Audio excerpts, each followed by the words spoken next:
पुणे जिल्ह्यात सुरू असलेल्या मुसळधार पावसाचा फटका आता पुणे मुंबई नाशिक महामार्गाला बसलाय। चाकण परिसरात महामार्गावर मोठ्या प्रमाणात पाणी साचल्याने वाहतूक पूर्णपणे विस्कळीत झाली असून वाहनाच्या लांबच लांब रांगा लागल्या आहेत। सकाळपासून या मार्गावर वाहतूक कासव गतीने सुरू असल्याने कामगार, माल वाहतूक करणारे चालक आणि प्रवाशांना मोठा मनस्ताप सहन करावा लागलाय।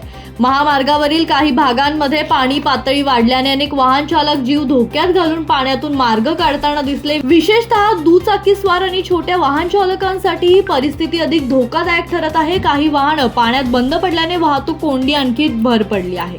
स्थानिक नागरिकांनी प्रशासनाकडे या भागातील पाणी निचऱ्याच्या समस्येकडे तातडीने लक्ष देण्याची मागणी केली आहे। दरवर्षी पावसाळ्यात याच ठिकाणी पाणी साचत असल्याने वाहन चालकांना मोठा त्रास सहन करावा लागत असल्याची नाराजीही व्यक्त करण्यात येते। दरम्यान वाहतूक पोलीस आणि संबंधित यंत्रणा घटनास्थळी दाखल होऊन वाहतूक सुरळीत करण्याचे प्रयत्न करत आहेत।